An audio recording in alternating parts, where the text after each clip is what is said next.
रात के करीब 11:20 हो चुके थे और उस सुनसान पहाड़ी रास्ते पर सिर्फ 3 बाइकों की आवाज गूंज रही थी।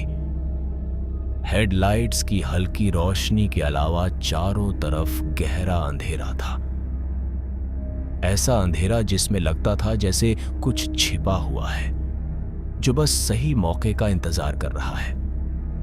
एक तरफ ऊंचा पहाड़, दूसरी तरफ गहरी खाई और बीच में ये 6 लोग, सार्थक, सौरभ, अर्जुन, जुबैर, प्रिया, के और वंदना, जिन्हें अब तक ये एहसास हो चुका था कि वो किसी आम रास्ते पर नहीं है। लेकिन असली डर अभी शुरू भी नहीं हुआ था।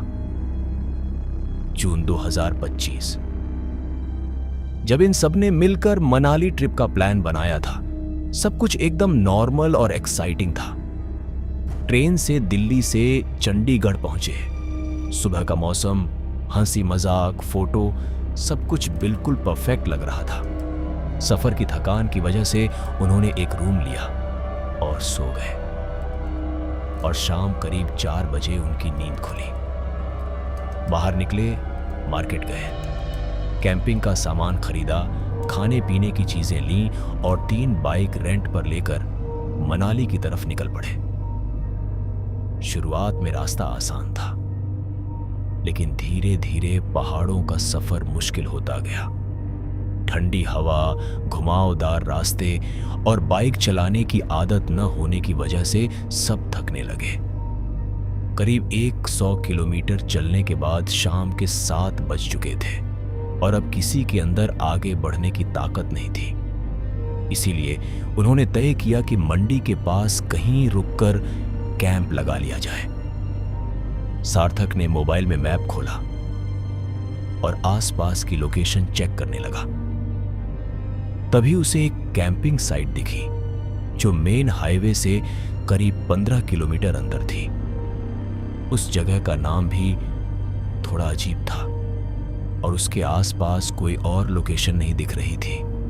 फिर भी सबने वहीं जाने का फैसला किया। रात 10:35 पर वो उस तरफ निकल पड़े। कुछ किलोमीटर तक सब ठीक था, लेकिन फिर पक्की सड़क अचानक खत्म हो गई और एक कच्चा पतला रास्ता शुरू हो गया। अब बाइक की हेडलाइट ही उनका एकमात्र सहारा थी। नेटवर्क धीरे धीरे गायब हो चुका था और चारों तरफ बस सन्नाटा था। ऐसा सन्नाटा जिसमें खुद की सांसें भी तेज सुनाई देती थी।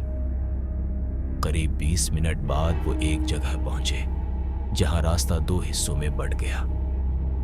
एक रास्ता नीचे गांव की तरफ जा रहा था, जहां दूर कहीं हल्की रोशनी दिख रही थी, और दूसरा रास्ता ऊपर पहाड़ की तरफ पूरी तरह अंधेरे में गायब होता हुआ। मैप में जो कैंपिंग साइट थी वो उसी अंधेरे वाले रास्ते पर दिख रही थी। कुछ सेकंड के लिए सब चुप हो गए, फिर उन्होंने वही रास्ता चुना। जैसे जैसे वो आगे बढ़ते गए, माहौल और अजीब होता गया। हवा ठंडी से ठंडी होती जा रही थी और ऐसा लग रहा था जैसे कोई लगातार उन्हें देख रहा हो। करीब 5 किलोमीटर चलने के बाद उन्होंने बाइक रोकी और थोड़ा आराम करने लगे। उसी समय सबसे पहला अजीब बदलाव हुआ। मैप में जो दूरी पहले 5 किलोमीटर दिख रही थी वो अचानक 15 किलोमीटर हो गई। सार्थक ने 2-3 बार रिफ्रेश किया, लोकेशन चेक की, लेकिन हर बार वही दिख रहा था। अब किसी को कुछ समझ नहीं आ रहा था। और तभी पहाड़ों के बीच अचानक रोने की आवाज गूंजने लगी। पहले धीमी, फिर धीरे धीरे इतनी तेज जैसे कोई बहुत पास खड़ा हो। सबके चेहरे पर डर साफ दिख रहा था। प्रिया और वंदना की आंखों में आंसू आ गए, लेकिन आसपास कोई नहीं था। सार्थक ने सबको चुप रहने को कहा और धीरे धीरे आगे बढ़ने लगे। जैसे जैसे वो आगे बढ़ते, वो रोने की आवाज भी उनके साथ साथ चल रही थी, कभी पीछे से आती, कभी सामने से, और कभी ऐसा लगता जैसे उनके बीच में ही कोई रो रहा हो। करीब 3 किलोमीटर बाद उन्हें एक खुली जगह मिली जहां थोड़ा समतल जमीन थी। सबने वहीं कैंप लगाने का फैसला किया। अब तक सबके अंदर डर था, लेकिन थकान उससे भी ज्यादा थी। तीनों टेंट लगाए गए, सार्थक और सौरभ एक में, प्रिया और वंदना दूसरे में, अर्जुन और जुबैर तीसरे में। बाहर बैठकर मैगी बनाई जाने लगी, लेकिन तभी अचानक हवा का एक झोंका आया, इतना ठंडा कि सबके शरीर में सिहरन दौड़ गई। और उसी पल सबको एक साथ ऐसा महसूस हुआ जैसे कोई उनके बीच से गुजर गया हो, लेकिन कोई दिखा नहीं। सबने इस बात को इग्नोर किया और खाना खाकर अपने अपने टेंट में चले गए। करीब 10 मिनट बाद एक धीमी कराहने की आवाज आने लगी, जैसे कोई बूढ़ा आदमी दर्द में तड़प रहा हो। आवाज इतनी पास थी कि लगता था जैसे टेंट के ठीक बाहर कोई बैठा हो, लेकिन डर के मारे कोई बाहर नहीं निकला।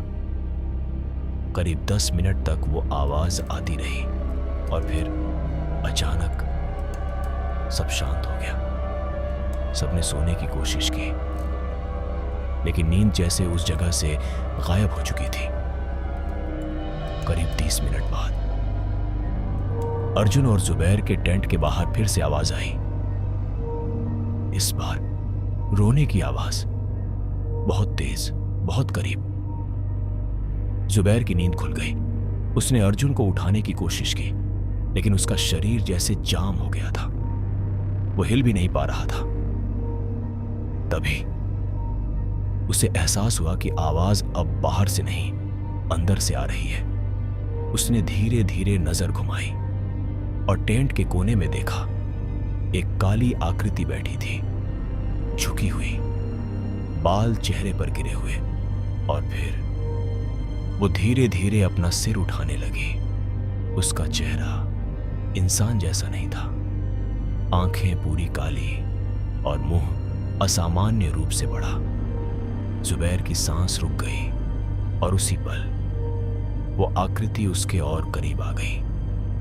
सुबह जब बाकी 4 लोग उठे तो अर्जुन और जुबैर का टेंट खाली था। उनका सारा सामान वहीं था, लेकिन वो दोनों कहीं नहीं थे। डर के मारे बाकी चारों तुरंत वहां से भाग गए, लेकिन सबसे खौफनाक बात यह थी, जब उन्होंने बाद में उस जगह को ढूंढने की कोशिश की तो वो कैंपिंग साइट कभी थी ही नहीं, और जिस रास्ते से वो गए थे वो रास्ता आज तक किसी मैप में मौजूद नहीं है। कुछ लोगों का कहना है कि पहाड़ों में कुछ रास्ते ऐसे होते हैं जो सिर्फ उन्हें दिखते हैं, जिन्हें वो खुद अपने पास बुलाना चाहते हैं।